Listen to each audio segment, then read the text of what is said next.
Good morning সবাইকে। আজ আমাদের ভিয়েতনাম ট্রিপের দ্বিতীয় দিন। আমরা ছিলাম হ্যানয়েতে ইন্টারকন্টিনেন্টাল হোটেলে। দারুণ হোটেল, অসাধারণ সার্ভিস। আজ আমরা নিনবিনের উদ্দেশ্যে বেরিয়ে পড়েছি। এখন আমাদের গন্তব্য হচ্ছে হ্যানয় অপেরা হাউস। আর আজকের ট্যুরের জন্য এটাই আমাদের পিক আপ পয়েন্ট। আমরা এই ট্যুরটা বুক করেছি ক্লুক অ্যাপের মাধ্যমে। খুবই সহজ, কনভেনিয়েন্ট আর বাজেট ফ্রেন্ডলি।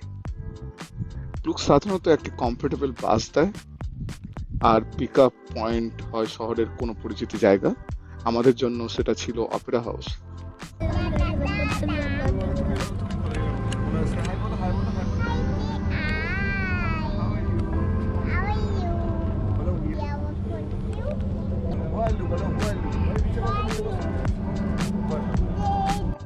এটা হলো হুয়ালু টেম্পল, ভিয়েতনামের ফার্স্ট ক্যাপিটাল। প্রায় 1000 ইয়ার্স আগে এই জায়গাটা ছিল ভিয়েতনামের রাজধানী। এখানে দুটো মন্দির আছে, আর এই দুটো মন্দিরই কোনো দুই রাজার স্মৃতিতে বানানো। ভিয়েতনামিজরা এই মন্দিরকে ভীষণভাবে রেসপেক্ট করে। তাদের মতে এই দুই ভিয়েতনামিজ রাজা ভিয়েতনামকে এক করে রাখার জন্য অনেক কাজ করেছেন। মন্দিরের স্থাপত্য একদমই ঐতিহ্যবাহী, ভিয়েতনামি স্টাইলে বানানো। পাথরের খোদাই, কাঠের কারুকার্য আর চারপাশের সবুজ পাহাড় আর ধান ক্ষেত দেখলে মনে হয় আমরা যেন ইতিহাসের মাঝে হাঁটছি।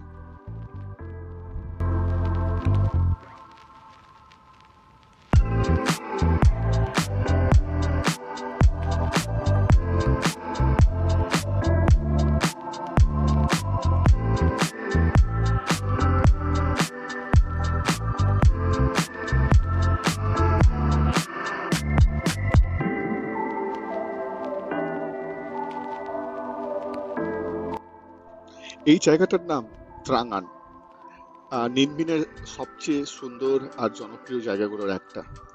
2014-এ ইউনেস্কো এই জায়গাটাকে ওয়ার্ল্ড হেরিটেজ সাইট হিসেবে স্বীকৃতি দিয়েছে। দেওয়ার কারণ যথেষ্টই, কারণ এখানে প্রকৃতি আর ইতিহাস দুটোই একসাথে পাওয়া যায়। এখানে এই ছোট্ট নৌকায় চড়ে চুনা পাথরের পাহাড়ের মাঝ দিয়ে, কেভের ভেতর দিয়ে আর শান্ত সবুজ নদীর উপর দিয়ে যাওয়া যায়। পুরো রাইডটা প্রায় 2 আওয়ার্সের ছিল। এখানে অল টোটাল অ্যারাউন্ড 50 কেভস আছে, আর তার মধ্যে অনেকগুলোতেই আমরা গেছিলাম এই জার্নিটায়। তাই ত্রাঙ্গানকে অনেকেই বলে জলের উপর হালাংবে। শান্ত পরিবেশ, কোনো ইঞ্জিনের শব্দ নেই, শুধু নৌকার শব্দ আর জলের শব্দে এক্সপিরিয়েন্সটা খুবই দারুণ ছিল।